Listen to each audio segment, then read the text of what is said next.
Forgot your Windows password and can't log in?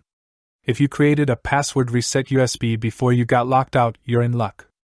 But in most cases, you don't create a Windows password reset USB beforehand. Don't worry. In this video, I'll show you step by step how to reset your password and unlock your computer without a Windows password reset USB. Let's get started.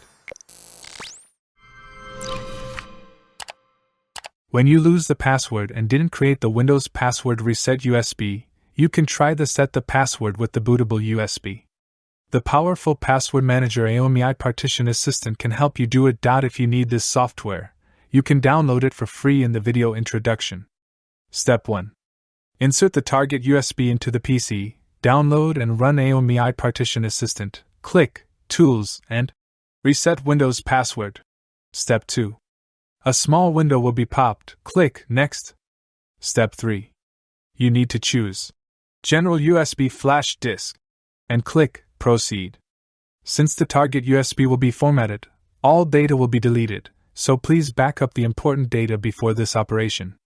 Step 4. Read the popped information carefully, then click Yes. Step 5. Wait patient.